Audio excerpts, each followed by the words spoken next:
Hi, good afternoon.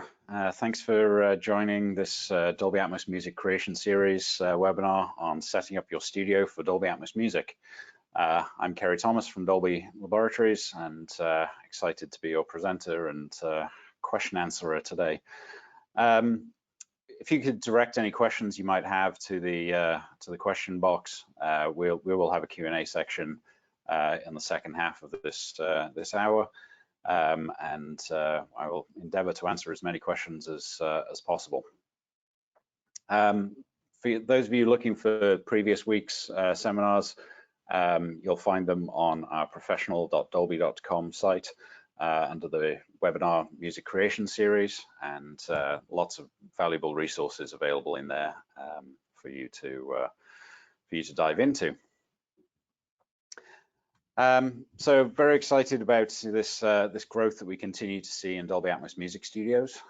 We just crossed 145 studios around the world that are set up for Dolby Atmos music, and a good number of those have come in during this webinar series. And so thank you for engaging with us on that. Obviously, with the news last week of Apple Music coming online, that's seen some significant growth. Very excited by that also. If you'd like to find some great resources available for post-production studios and various other things, the QR code in the bottom right-hand corner there will take you to our professionalsupport.dolby.com site, where there's a number of resources, including access to the home theater entertainment DART, the Dolby Audio Room Design tool that we use internally, as well as externally, to ensure that music studios, and in fact all studios, are getting set up to Dolby's requirements. So with that, we've discussed this before. Best practices for music studios are available as a PDF download that you can make use of, and certainly the guidelines that we follow as we design studios for your purposes as well. The music studio onboarding form is the avenue to get access to that support, as well as to tell us about your music room and to get support in getting onto Dolby.com, which is a great resource for us to be able to point people in your direction. We can't tell people about you if we don't know about you, so please send that information to the onboarding form, and we'd be happy to verify your room and ensure that you're up to our specifications. So make use of those resources.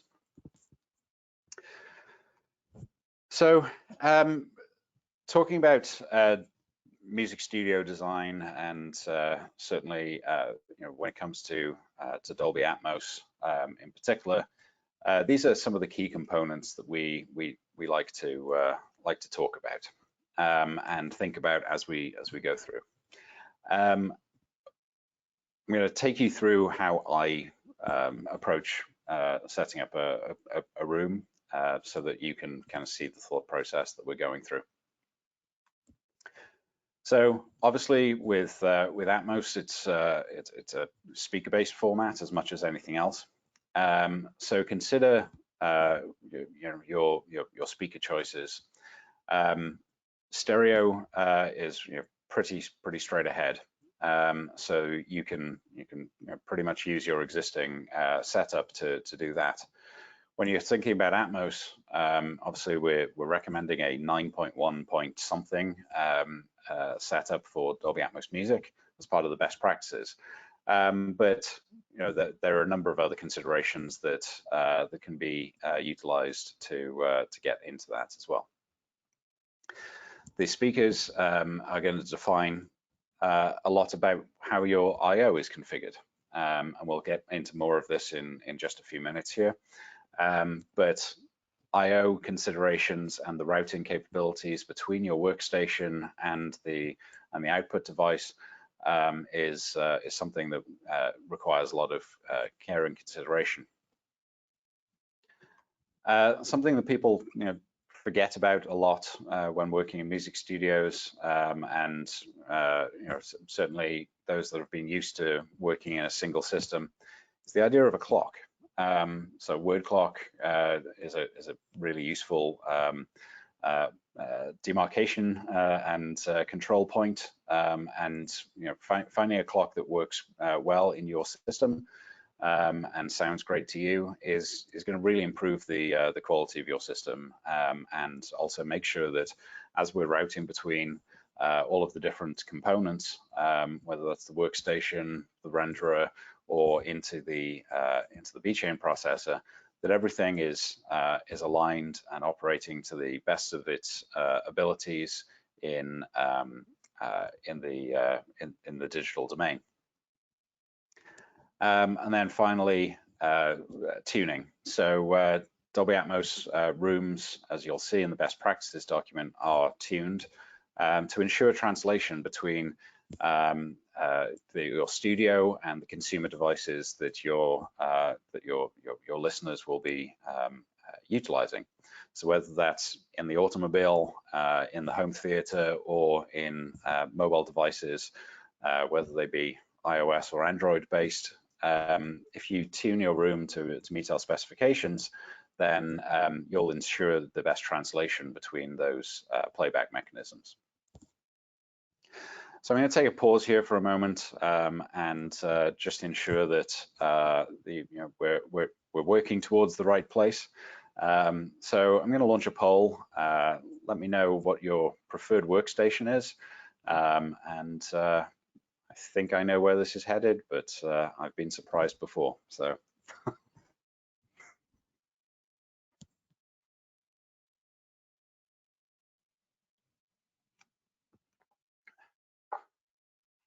And thank you for those Pyramix users that keep correcting me on the fact that I've missed it out on this. I well hear you. All right, wonderful. Well, with 77% reporting, here are the results of that. Good showing here for Ableton Live. Excited to see that, and I'll be sure to talk about some flexible workflows for that as well. Pro Tools dominating the polls, as is fairly frequently the case. So okay, so let's talk about the system for Dolby Atmos. So in any studio associated with Dolby Atmos, it's going to be built around some form of renderer. So the Dolby Atmos renderer is available in a number of flavors that we might have talked about previously. So the production suite is in the box solution that utilizes a Dolby Audio Bridge, a core audio device, to send audio from your workstation into the renderer. The mastering suite is the other option there, and the mastering suite, it's the same software with some extra functionality, including speaker calibration, as well as what we call sidecar workflows. So that would be if you're feeding metadata and audio from a secondary platform. So the renderer is a key part to the Dolby Atmos studio setup. Coming out of that, we obviously have some way to monitor the audio that you're creating. So whether that's headphones via the binaural path, or as we see here, a 9.1.4 speaker setup, that's going to get you out of the Dolby Atmos renderer via something like a monitor controller into your room. We'll cover more about how that is going to be established there soon. Feeding into that, we have a couple of a multitude of options there for workstations. So yes, Blackmagic Resolve with the with their Fairlight integration is an integrated solution for creating Dolby Atmos music content as well as post-production. Merging technologies obviously represented there, and if you'd like to know more about the merging solutions, whether that's Anibus, Horus, and how that operates within the Dolby Atmos realm, they're actually running a webinar next week, May 31st, that I recommend you look into for those workflows. Schiller will be presenting on how they've been working in Dolby Atmos music with merging technologies. Avid and Steinberg, so with Pro Tools and Nuendo, we're talking about integrated workflow solutions. So they're able to pan directly from their integrated panner, but there's also some other options available there. And then some solutions that exist without that built-in panning capability. So the Apple Logic Pro and Ableton Live, you can create Dolby Atmos music content in, and that comes with the help of the Dolby Atmos Music Panner, which is an audio unit, VST, and AAX compatible plugin that I mentioned last week. So go back and take a look at the professional.dolby.com site and get access to that material, but allows for things like step sequencing and things like that for the creation platform. So as you're going through designing your studio for Dolby Atmos, this is the process that I actually go through.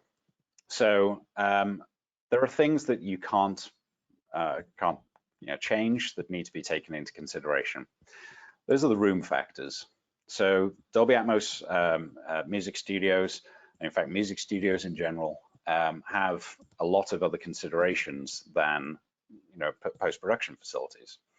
So the room factors are going to define an awful lot of how you go about setting up your studio.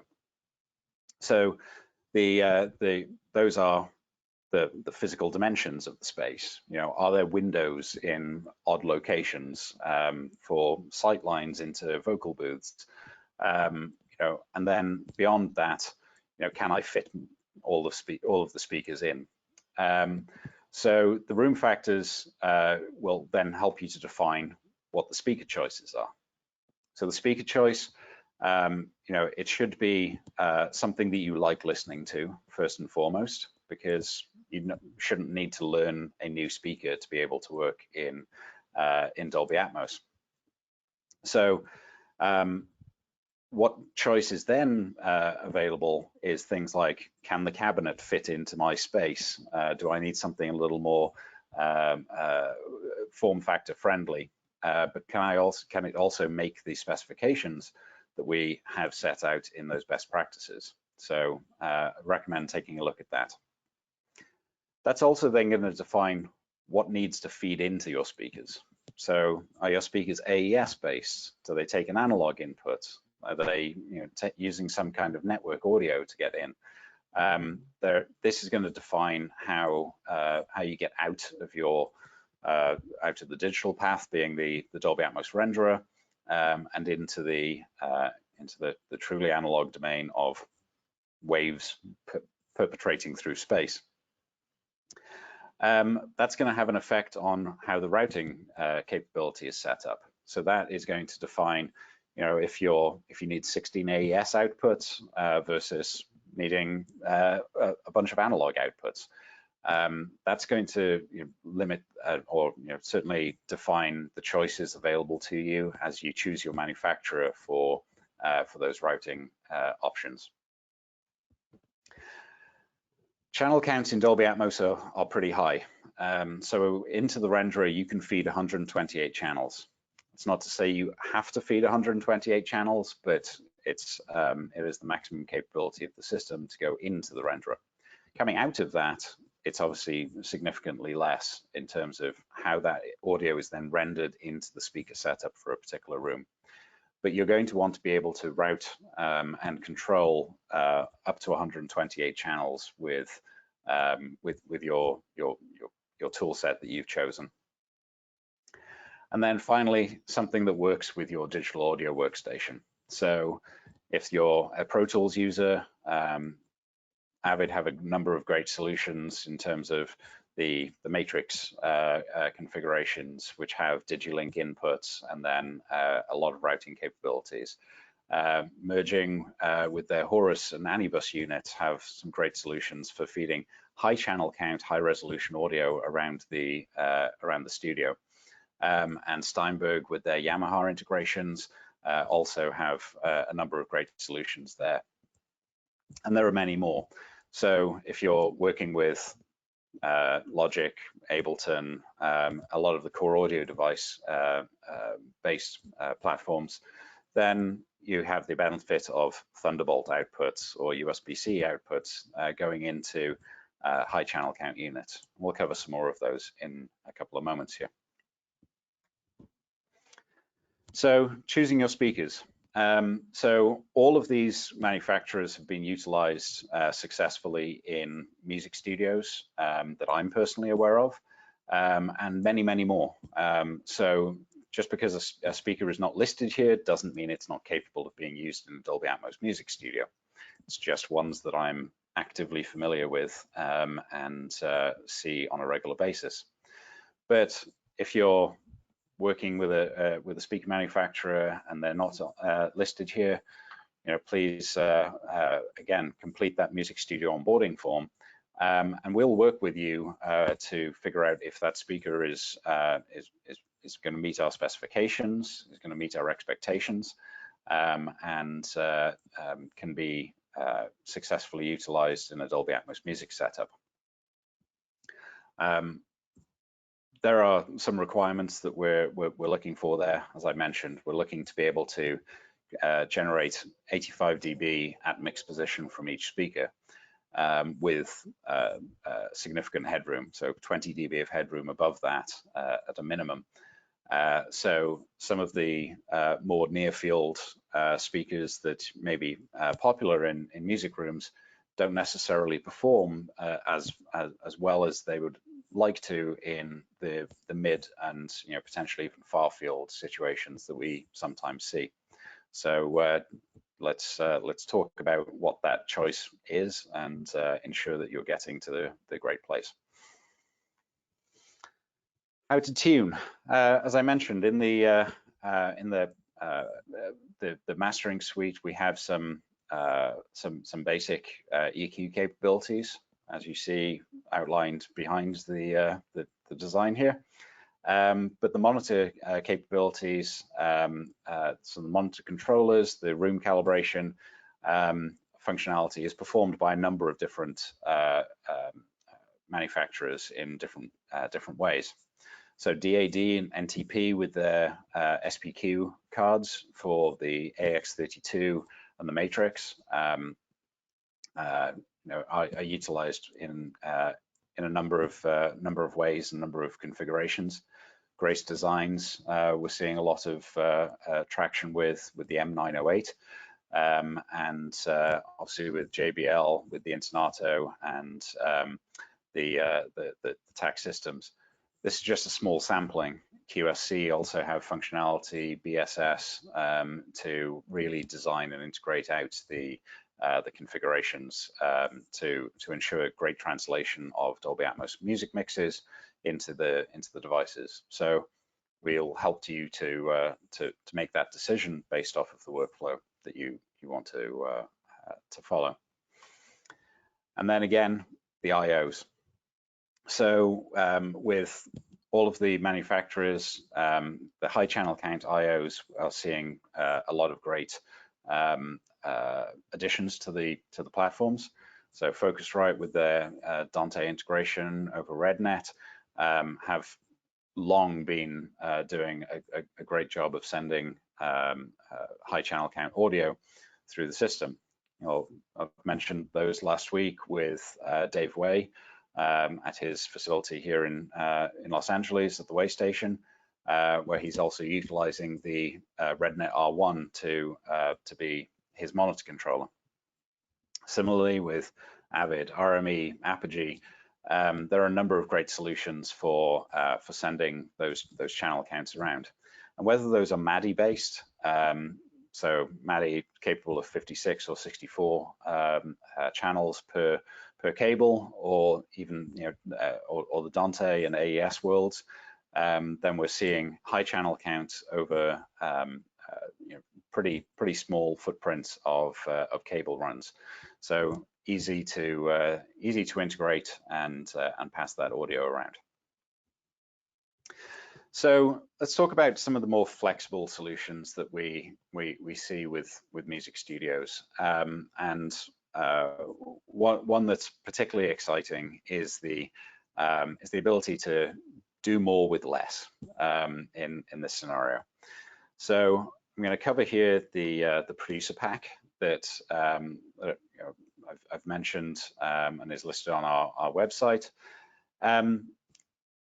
Avid recently, January of this year, qualified the HDX1 in a Sonnet chassis with the Matrix Studio as a package and platform for passing 64 channels out of your Pro Tools workstation into the Matrix Studio for routing capabilities, and then into the speaker setup with the calibration, also with headphones. So this is a great solution to be able to, for about $10,000, get Dolby Atmos workflows operating while still being able to have the high channel count output that we're looking for in music studios. So very flexible solution. In terms of the other manufacturers, Focusrite with their Red 16 line and Apogee with Symphony cards also enable you to do this high channel count out of your workstation into the Dolby Atmos renderer using again the Dante workflows. So pretty low cost to be able to get into the Dolby Atmos domain pretty quickly and efficiently. So I've talked a little bit about some of the vague solutions. I can only recommend highly enough getting involved with one of your resellers. So the QR code on the screen there will take you to our listing of Dolby Atmos resellers, and they are set up to give you a great deal of advice about solutions that might work for your particular scenario. So if you're a Ableton or a Logic user, or a emerging Pyramix or Fairlight, they will be able to talk to you about the solutions that might work to get into those the setups for Dolby Atmos music. And a good number of them have demo suites where you can explore, like this one here in Hollywood, creating your own music in Dolby Atmos, what that might look like as a set of configurations, and really represented around the world. These resellers have great facilities.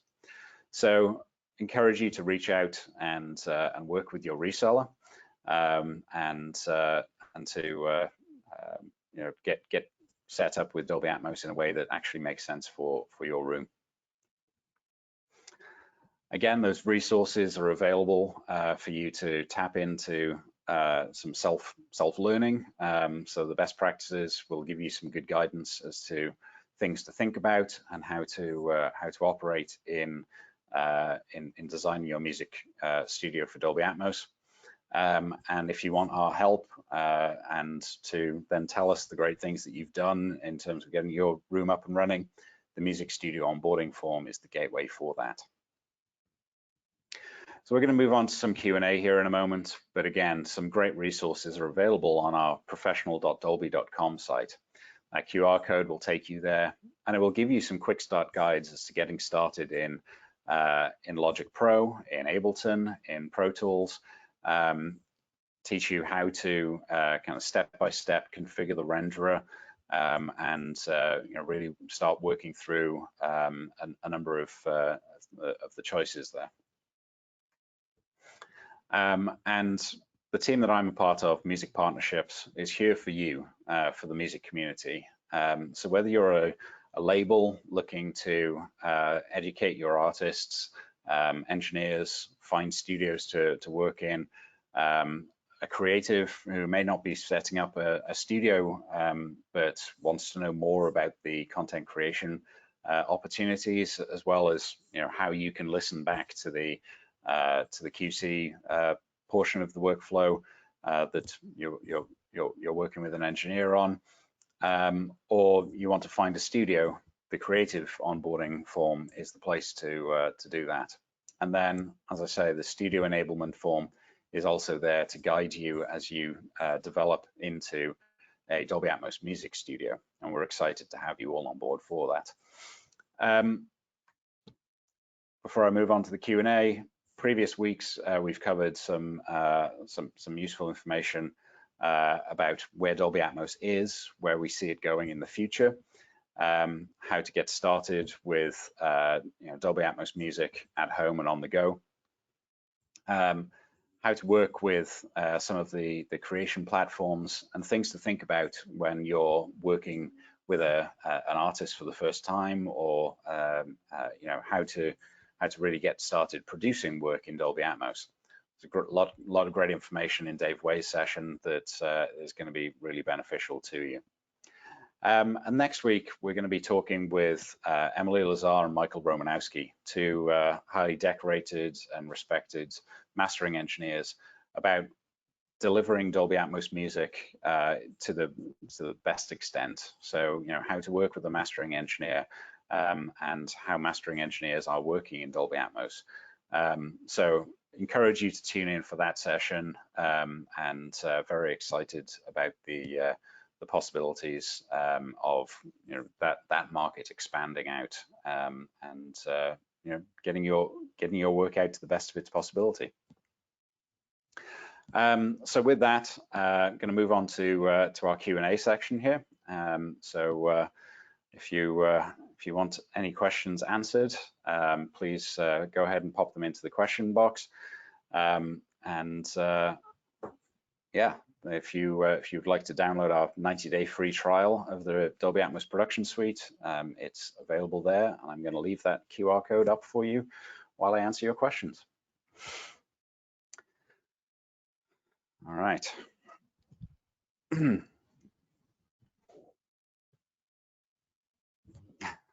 All right. So is the Fairlight IO box not good enough? Honestly, Richard, I'm not familiar with the Fairlight IO. I'm sure that it is in some way. I just need to dig in deeper on that. I don't have a good answer.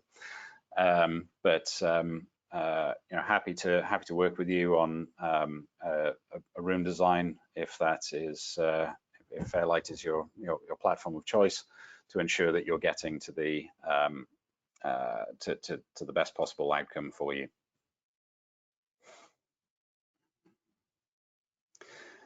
What are the solutions for a client approving an ADM file remotely? Not all clients can attend mix sessions. We need a solution for them to approve binaurally. Yeah, great question. So we've had success during COVID, doing a lot of flexible work and getting a lot of work approved. Working with producers, engineers, A&R executives, we've worked with sending them MP4s with and helping them to load that onto consumer devices. Dolby Atmos is supported in a wide variety of consumer devices,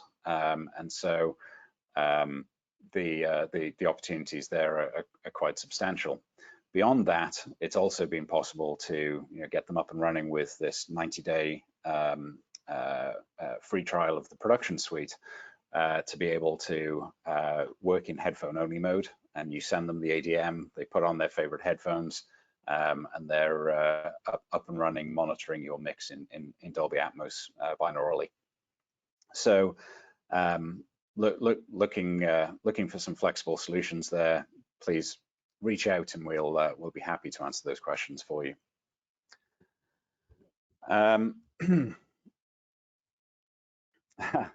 One delivery spec I received asked to include a stereo ADM file. What is that and how is it created? So some of the labels, again, for that QC workflow, were requesting a stereo ADM. Now, what that basically is the stereo master file that you're using as your reference material, level matched and put back into the ADM container. What they use that for is then actually encoding the two files, so the Atmos mix and the stereo mix, and so that an engineer or a producer or A&R executive who's maybe looking to play this back on their home theater system can do so and switch back and forth without needing to worry about whether they're in Atmos or stereo mode. It's just Atmos with level match stereo. So that's what that is. If you want more information, feel free to reach out, musicstudios@dolby.com, and we can help you to establish that. With the new Avid Sync X having several word clock outs, can this be used as your master clock?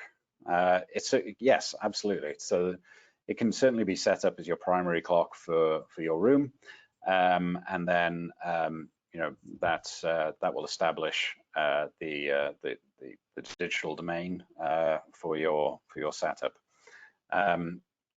Obviously, with some of the workflow solutions, once it's got that word clock, it reclocks and passes that out in different ways. So, for example, the Dante system is going to take the incoming word clock, reclock it, and distribute it out to all of its component systems. So you actually only need to feed it to the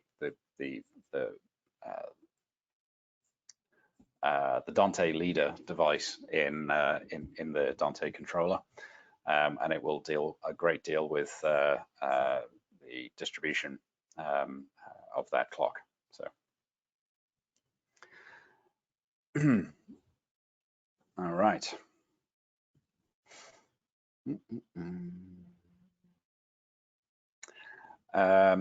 Okay.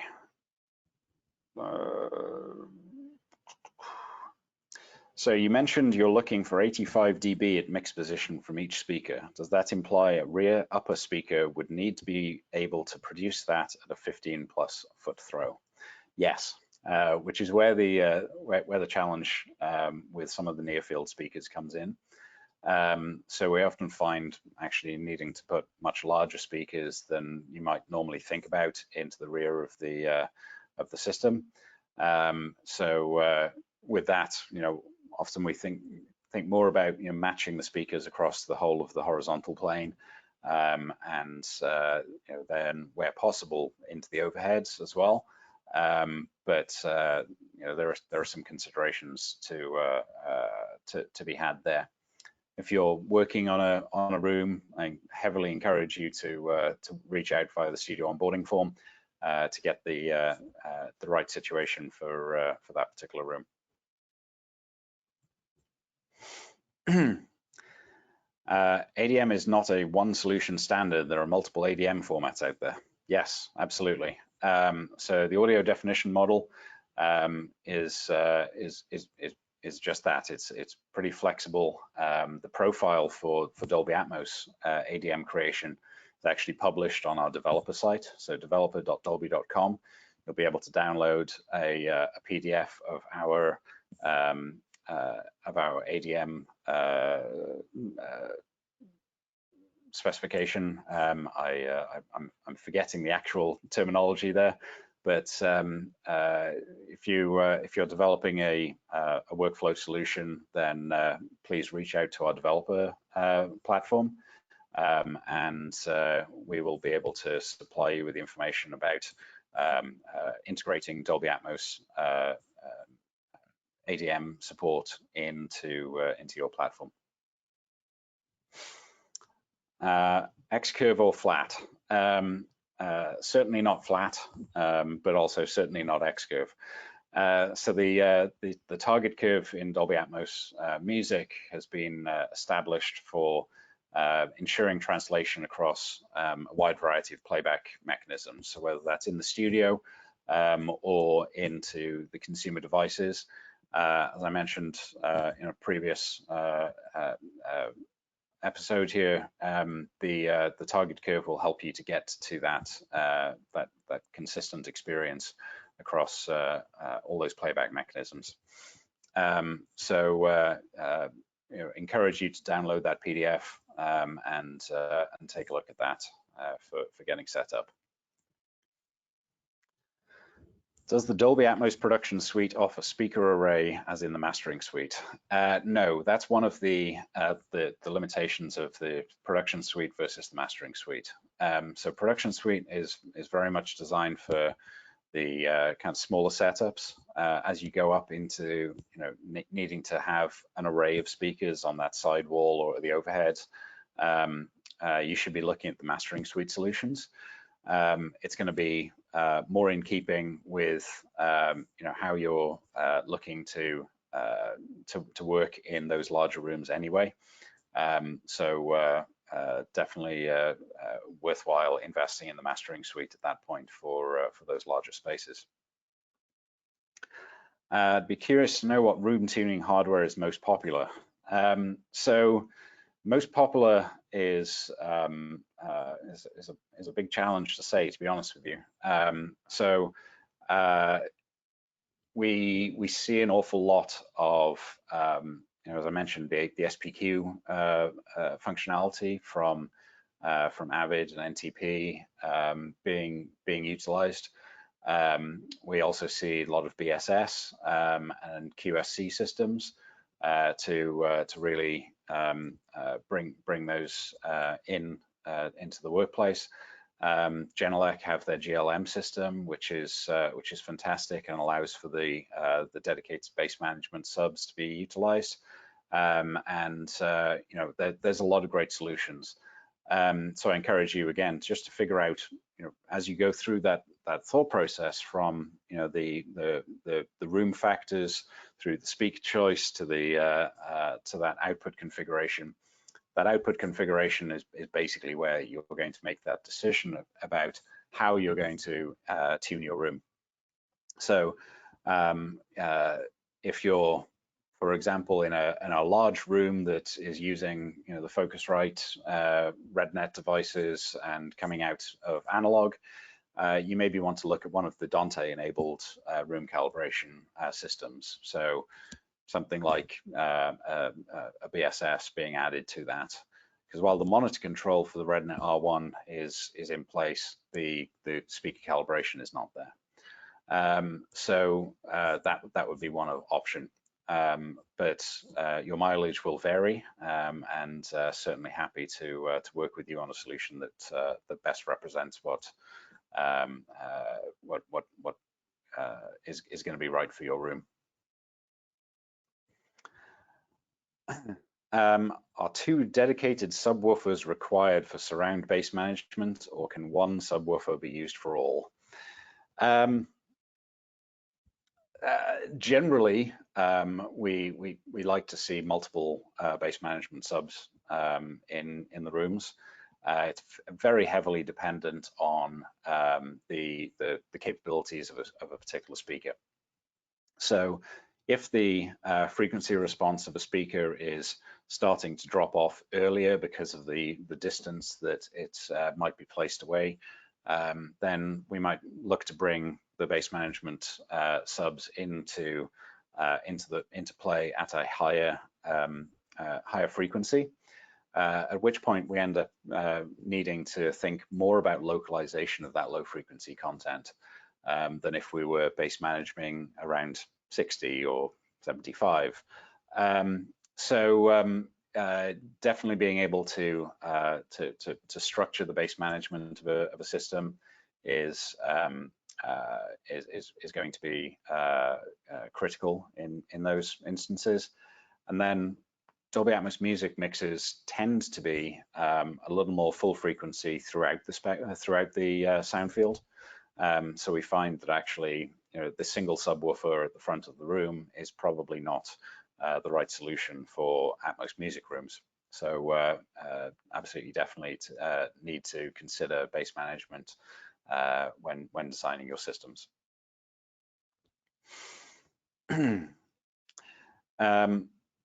So if you are in a position where you're trying to establish a room that maybe doesn't need to have a full system like that, yes, Simon, you're able to utilize some of the bass management functionality in the production suite to actually send. It actually ends up sending all low frequency content from the entire sound field to a particular location. In fact, it defaults to the LFE channel.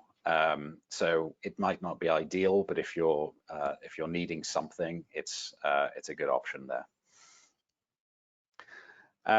Is Dolby giving a certification when the specs are met? No, we actually stopped doing Dolby Atmos certification for home entertainment rooms at the end of last year. And it's never been something that has been included as part of the Dolby Atmos music requirements. What we're looking to do is ensure that we can give our labels, our label partners, and our streaming partners and distribution partners in general access to a wide variety of music studios that are going to at least match into our specifications. So if you're a certification would be a gating entry point to that, and it's not something that I personally believe in. So yes, we're looking to have people follow the best practices and to then work with them to understand that if they're looking to truly step up to that plate, then those are the requirements that they're looking to meet. Matrix Studio solution at 64 channels, is that sufficient then for Atmos 9.1.4? Yes, absolutely. So the Matrix Studio has 2 Digilink outputs from Pro Tools, so 32 channels per Digilink port that then the Matrix can send through into the Dante domain. The Dante would then feed into the into the mastering suite, sorry, and then back from that you can take 9.1.4. That's going to be configured in your SPQ card, your speaker calibration portion of the Matrix Studio, to do that bass management, and then output via the 16 channels of DA out into your room. Which does in fact also open up the possibility of not using HDX. So if you're an HD native user, that's that single box solution with the HD native capability of 2 Digilink ports is also a possibility. Let me look here. I skipped over a bunch as some useful questions came in.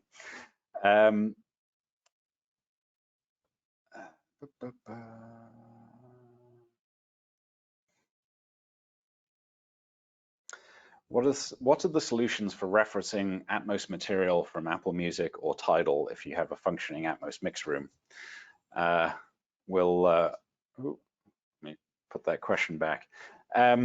So there are a number of solutions in market. I don't know what Apple are going to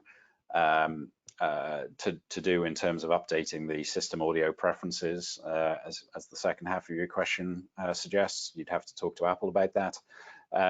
But certainly getting out of something like a an Apple TV 4K into one of the home theater receivers that's capable of outputting maybe a preamp, is a good option.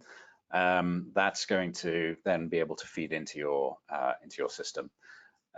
So definitely there are solutions in the market and more expanding out. So as product manufacturers see the benefit of Dolby Atmos and getting into the community in this way, then I expect to see many more on the market. So I think I mentioned last week the JBL Synthesis SDP55 is a unit that allows you to take the HDMI input, decode to Dolby Atmos up to 16 channels, and output that 16 channels via Dante into the into your studio. So that's a great solution. It's actually an expensive solution, but it still operates. And there are other platforms that are in development. And you know, the good thing about Dolby Atmos being so prevalent across a wide range of media is that the manufacturers are really stepping up to figure out how to achieve those kind of things in the community. So there we go.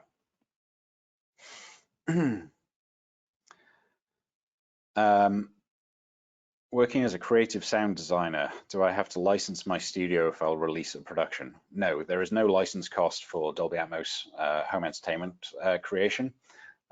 So you can create a Dolby Atmos master file, the DAMF, or an ADM using the production suite. You know, the requirement for the mastering suite is one of workflow, not of delivery. So definitely be happy to consult more on that. Yeah, there we go. How important is speaker aiming of each speaker back to the mix position? Very important.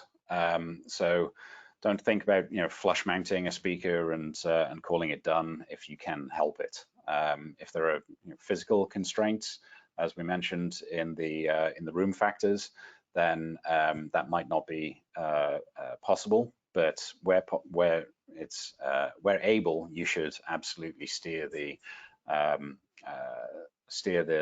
speaker towards mix position. It will help you with the translation and certainly with meeting that SPL requirement.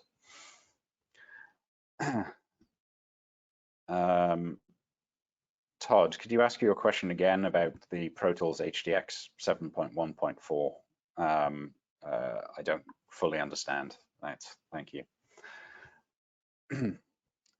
Are there any current statistics on how the music side of the Atmos market is trending in the last few years?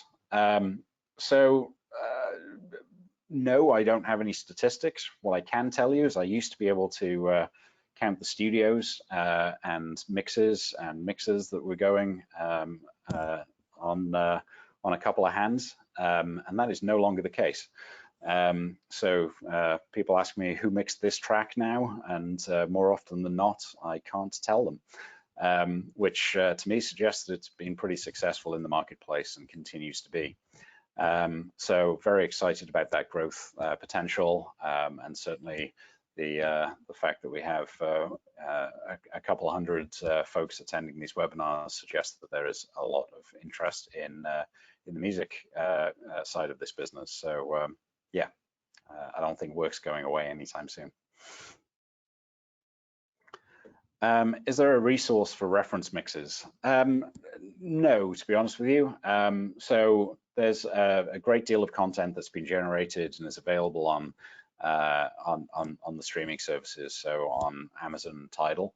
I tend to think of Tidal a little more when suggesting people look at reference mixes, because of the ability to output from something like an Apple TV 4K to the home theater systems. So I would highly recommend finding a way to attach that to your studio and to experience a wide variety of mixes. Often the mixes, might start off fairly conservative in, how they are utilizing the space, and then as the tracks go on, then those moments start popping out. So definitely encourage you to dive in deep and listen to the full length of a track, because there's some absolute gold dust around 2 minutes and 30 seconds of most tracks. So it's a good place to dive in.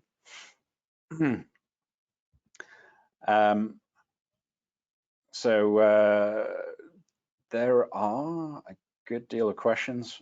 Richard, if you'd like to reach out to me, musicstudios@dolby.com, I'd be happy to answer a bunch of your questions, because they're not relevant for this particular webinar, but be happy to answer all of your questions there. What do I suggest for a record producer? Work in Dolby Atmos. I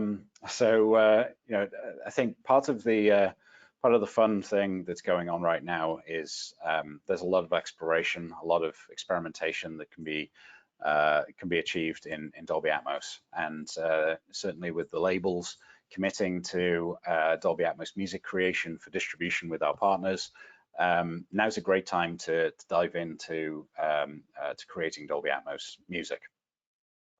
So what I'd suggest as a starting point is to get up and running with the production suite. So attach that to your workstation, whether that's Logic or Ableton, Pro Tools, Blackmagic, etc., as we've covered, or something else. Then certainly on the Mac side of things, there's a lot of great and flexible solutions that you can explore, and just have fun with it. It's a great platform to just play around in and see what works for you. So if I want to do 916 speaker configuration, do I have to use the mastering suite? No. So the Dolby Atmos production suite will support, I believe it will support up to 22 channels.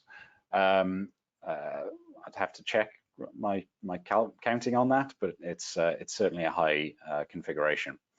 With the 916, the limitation that you're going to run into is the overhead array, and so be careful that those channels 9 and 10 of the bed configurations are left overhead and right overhead. In a 916 room, because those center speakers exist, those mid speakers exist, the audio is going to be routed directly to those versus creating a kind of phantom image across the whole ceiling. So in those music rooms where we're putting 916 in, we'll almost always operate in array mode so that the distribution of energy is consistent between a room that's operating in 514, 714, 914, and those higher channel count ceiling arrays. So if you're looking at 916, there are benefits to going to the mastering suite, but it's certainly not a requirement.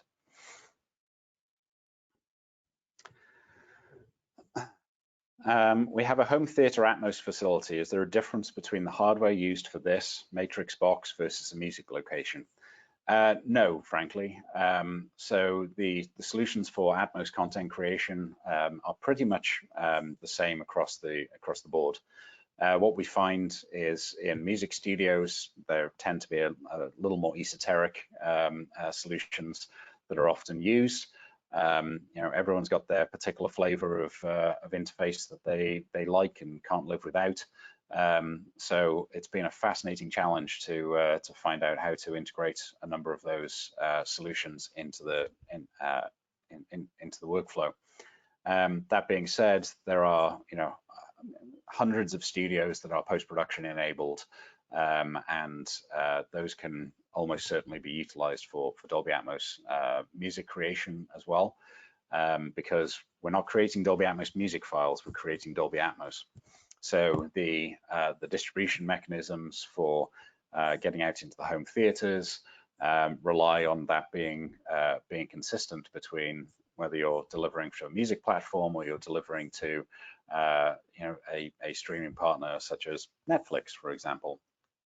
The hardware backend, is pretty much the same, yeah, so it would not make sense to break that.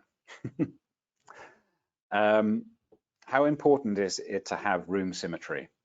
Room symmetry, in terms of the physicality, not that important, but certainly we try to match the speaker locations to left and right of the room. So part of the joy of music rooms and the designs there is the unique configuration of walls that operate. Where possible, we try to, as I say, match the speaker placement, but in terms of a symmetrical room, it's not as important as you might think.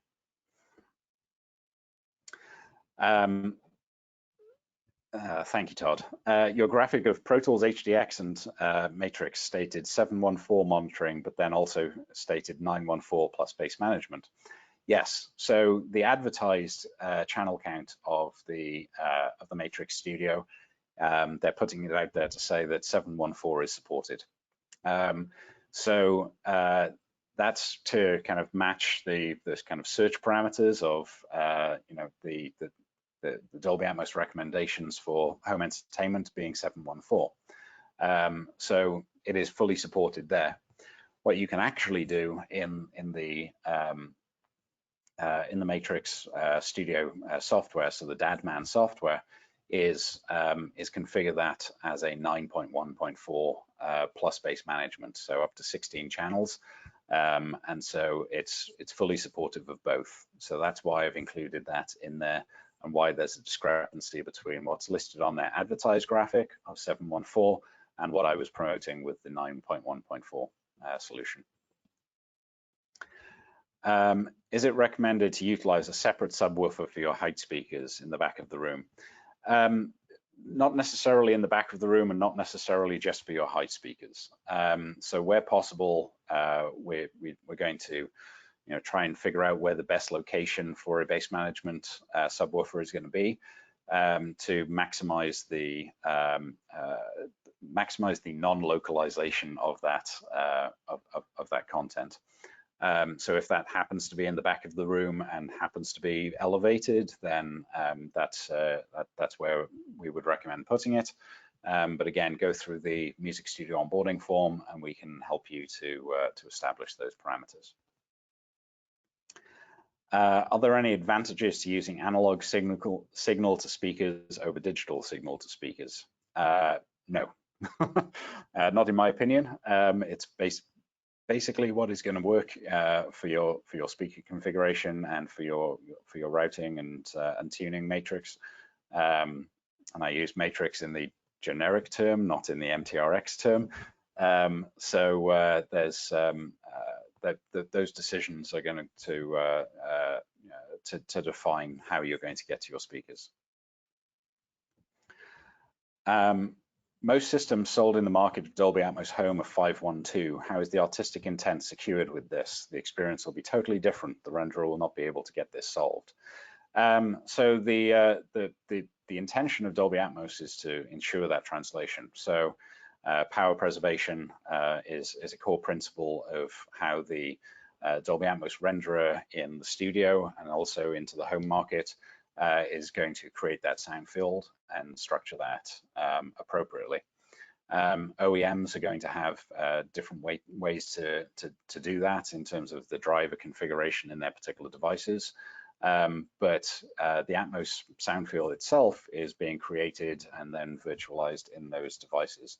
So I don't think it's fair to say that 512 is the majority of platforms that are supported out there. There are certainly many more, and with the expansion into the mobile markets, those are larger virtualizations and optimizations. Calibration target curve, advice to have a +1 dB boost at low frequencies. So yeah, so this is for the studio side of things. It's also the plus 10 dB is in there as well. So if you follow this guidance, it's going to translate into those home theater markets as expected, and will help you to support your content creation in the studio. So yeah, happy to go into more details offline, but yes. Thank you for joining today's webinar. Excited to have you all here and to share this time with you and to help you get set up with Dolby Atmos music production. Please join me next week as we dive into the mastering and distribution side of Dolby Atmos. Thank you so much. Have a great day.